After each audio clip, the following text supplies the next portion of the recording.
Big round of applause for Aaron Wolfe, you guys. Come on up, Aaron.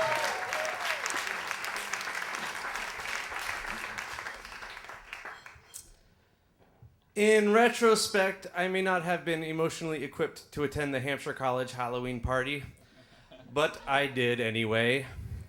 The summer before I got to school, I was like a real pleasure to be around. I was like, fuck yeah, I'm out of here. Fuck everybody around me. Fuck you parents. Fuck friends. Fuck everybody. And everybody was like, yeah, fuck you too. And my best friend in the whole world, basically, this guy named Eyal, he said to me, you know what? I want nothing to do with you ever again. Thank you very much. And he walked out of my life, and I was like, I'm fucking out of here. Fuck you. And I went to Hampshire to be a freshman, and he went to the Israeli army to be a combat soldier. And so we had very similar experiences. And the first like 6 weeks of college were kind of touch and go, because it turns out you can't just like turn off the fuck everybody part of you. And like I was still sort of just doing that to everyone around me. And then Hampshire Halloween rolls around, and it's like this huge party. It's the biggest party in Western Massachusetts. It's trick or treat. All these like righteous hippies take lots of hallucinogenic drugs and dress up in funky costumes. Total nightmare for me. But like I want to see if I can make some new friends. And these two acquaintances, Chris and Jane, come up to me one day, and they're like, hey, we're going to take a bunch of mushrooms. Do you want to join us?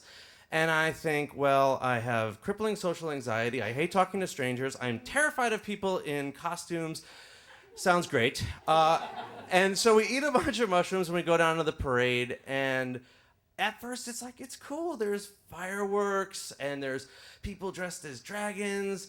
And then I'm pretty sure I see dragons dressed as people. And that's okay, too, I think. And there's like pendulous-breasted women, naked, painted blue, and I'm like, okay, this is fine. I'm okay with all of this. And I'm feeling like, yeah, maybe I am. Like, just, I'm 18. This is what you're supposed to do. This is awesome. And I turned to Chris to be like, this is awesome. We're 18. This is awesome. And Chris's eyes roll back in his head, and he collapses.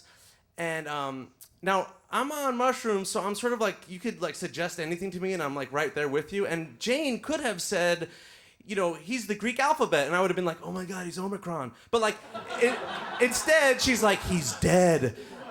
And I just panic. And I don't panic about the fact that my like buddy's dead. I'm like, I have to totally call his parents, and I should probably plan the funeral. And like, oh my God, do you think I should do the eulogy? I don't think I should do the eulogy. I barely know the guy, but I was there when he died. And oh fuck, what if I fuck up the eulogy? I don't want to fuck up the eulogy. Please don't be dead, Chris. And Chris stands up on like Bambi legs. And I'm like kissing his face. I'm like, you're alive. And like, there's angels, and they love us, and they love you, and they love me. And we love each other. And Chris is like, and then his eyes roll back, and he falls down again. And Jane puts her hand on my shoulder and goes, Aaron, this time he's really dead.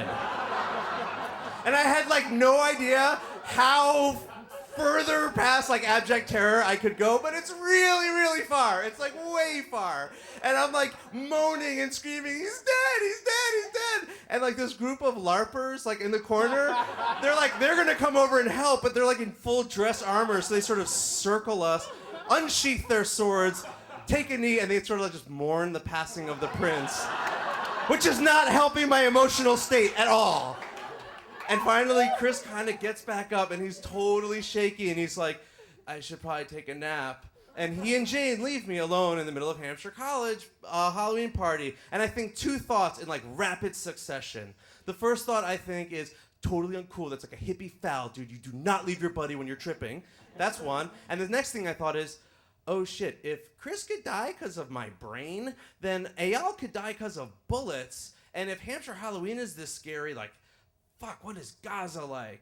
So I go back to my room, and I lock myself in my room, and I start writing a letter to Eyal. And I'm writing everything. Everything pouring out of me, and I'm writing for hours, and I apologize for everything. I apologize for who I am and what I've been doing, and everything that I needed to say to everyone in the world. I just say it to him. And I fold it up, and I put it in an envelope, and I go to the post office and the Hampshire Library, and I put it in the mail slot. And then I'm like tripping, so I kind of like check my mailbox to see if he wrote back yet, but he didn't. And I go back to my room, and I sort of just like decide I'm gonna wait. And I wait for days and days and weeks and then months, and he doesn't write back. And then in the middle of the night, I get a phone call, and I pick up the phone. I know it's him. I take the phone out into the hallway, and he says that there's been a attack on a base in Israel, and one of his friends from basic training was killed. And there's this really long silence, and then he says, as long as you're not dead, you're going to be my friend. And I said, okay, that's fine. And we hung up the phone. And to this day, I can't entirely wrap my head around the fact that at 18, that was my experience of death, and that was his experience of death.